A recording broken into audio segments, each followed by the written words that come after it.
Shalom. I want to start off by giving all praises to Yahweh, Bahasham, Yahweh Shai, Bahasham Rakakadash, giving double honor to the Apostle Elders Great Millstone, peace and blessings to those pushing the truth and sincerity, and the Bob, a bull. It's the brother in the Apostle Kadash coming to you again another lesson. All right, daily edification. All right, the brother from the tribe of Gad. All right, just coming to come, edify you. Right.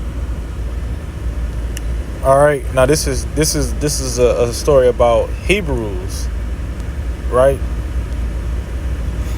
I mean, not Hebrews, Salaki. This is I said a story. This is what am I trying to say? This is a lesson about discipline. All right, because without no discipline, you really can't move around. You can't do anything really because you're not in control of yourself. Right? If you're not in control of yourself, then there's nothing, you know what I mean? You're not going to be able to, hold on. Yeah, there you go. You're not going to be able to do what you need to do. You're going to be waking up all late. If camp at 4, you showing up at 6, it's over. You say you're going to do your video a day, you done slacked off, you ain't did a video in 2 weeks. You ain't going to have no discipline. Discipline is important. All right, and discipline is not an easy thing to just get. It's something that you got to actually work on. It's just like working out. You got to discipline yourself to take the pain of the workout and to say, all right, I got to do the same thing tomorrow and the next day, right? This is Hebrews 12 and 11. Now no chastening for the present seemeth to be joyous, but grievous. Nevertheless, afterward it yieldeth the peaceable fruit of righteousness unto them which are exercised thereby. All right, that's exactly what I was just saying. Because at the moment when you disciplining yourself, or when you getting disciplined, at the moment it's like, man, what the fuck? Like, what did I do? Why I gotta go through this? Why? Right? That's how you thinking. Like, why? But at the same time, right? At the same time, though, afterwards, you'll be like, I get it now. All right, I understand XYZ led me to ABC. Right? Once you discipline yourself and you start to make good habits, now instead of doing a video every 2 days, you're doing 3 videos in 2 days. You eating better. All right, you're not just eating junk food, polluting your body. All right, you're not just wasting your time all day watching cartoons and TV, watching movies and playing the game, smoking Eve Pack all day. You're not just doing things like that. Because you're like, okay, I indulged in folly for an hour or 2. Let me go hop in the spirit. You at least try to fight it, balance it out. Like, okay, I did 2 here. Let me go do 2 here. I did 2 here. Let me do 2 here. Bounce back and forth. Or you might just be like, hey, I did 6 hours of folly. The rest of my day is in the truth. Right? This is Proverbs 12 and 1. Whoso loveth instruction loveth knowledge, but he that hateth reproof is brutish. All right, so if you love instruction, you love knowledge. Because what is instruction? It's knowledge. It's the building blocks to how you should live your life. All the laws, statutes, commandments. All right, those are to teach you how to live your life. Those aren't just rules to just the Lord. All right, y'all follow these. These just the rules. No. They have reasons behind them. Ultimately, we follow them just because the Lord told us to. But the Lord is a just man in all his ways. He didn't just be like, y'all can't wear red. I don't like that color. He could do that if he wanted to, though. But, his rules are rules for a reason. His laws are laws for a reason. Commandments, they are commanded for a reason. This is Proverbs 13 and 24. He that spareth his rod hateth his son, but he that loveth him chasteneth him betimes. All right? So, hey, nobody really like to whoop their kids. But at the end of the day, that you're teaching them right from wrong. Once things start to get out of hand, you got to take it there with a kid. And it even go deeper than that. All right, you could go into camps. All right, with camps, some people get suspended or they might get like a certain punishment. It's because, all right, brother, you fucking up now. And it's got to be, it's got to have some type of repercussion behind it, right? And even with the Lord, to that degree, it's like it's like the Lord, like, all right, now you're going too far. I didn't showed you mercy. Now I got to really put the hammer down on you, And that's how it is.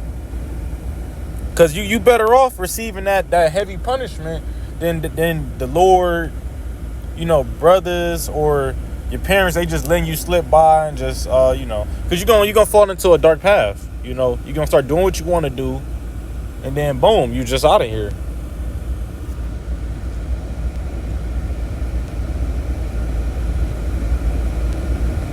This is Revelations 3:19. As many as I love, I rebuke and chasten. Be zealous, therefore, and repent. All right? So the Lord going to chasten who he love. Why? Because he's trying to keep you on the correct path. When you start to fall into wickedness, or you start going off you start going off, or you just sinning, you start committing iniquity, the Lord he got to do something about that, because he's like, all right, he's slipping. Let me correct him.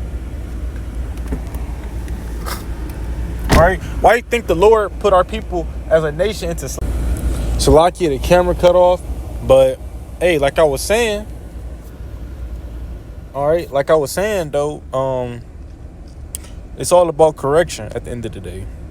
This is Proverbs 23:13. Withhold not correction from the child, for it is thou beatest him with the rod, he shall not die. All right, when you correct the child, all right, he learns from his ways. Right, he learned from his ways, for real. But when you let a child do what they want, that's when they start to become brute. They become wild, do what they want to do. All right, that's what's wrong with a lot of Israelites today. They don't correct their children, and when they get these beasts for sons, then they wonder, like, why would he do these things? You never corrected him. So now in his mind, he can do whatever the hell he want to do. He want to go shoot something up, he can shoot it up. He want to go beat somebody up, he go beat somebody up, rob a bank, whatever he feel he want to do. Because his whole life he was taught, I could do what I want to do. And then parents like, I don't understand. I didn't raise them like that. But you did, though.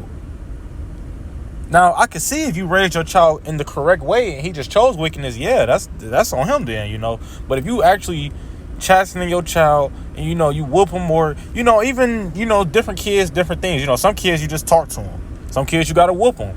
Whether, however you do it, it really should be a balance of all of it, to be honest. But whether, however you do it, so long as you get the point across that, hey, what you're doing is wrong, don't do this again, and make sure your point is across, you're good. It's the same way with the Lord.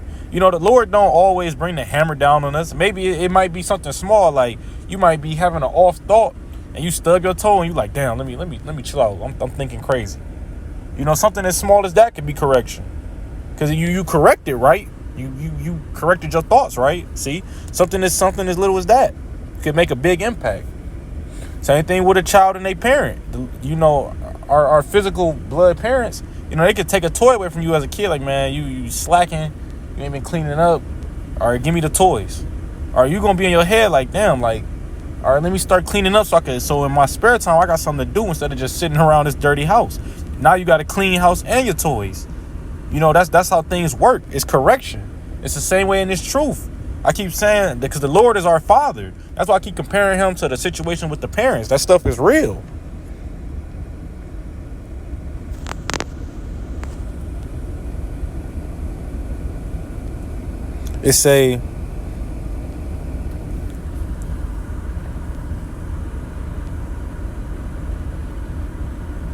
I'm going to end it with this last scripture. I'm looking for something specifically.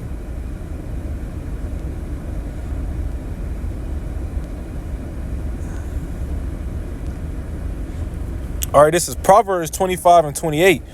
He that have no rule over his own spirit is like a city that is broken down and without walls. A city without walls and is broken down is what? It's not going to function right. People could come attack it when they want to, and it's just going to be attacked and looted. All right, and it's the marketplace not running right. Some days you got carrots, some days you don't. Some days the city got water, some days it don't. It's just completely utter and wasted. Same way with a person or with a man or a woman or whatever. You ain't got no rule over yourself. You getting drunk as hell one day, high as hell the next day. You falling all out. You missing work left and right. Now you fired. You got no job. You just getting drunk and high all day.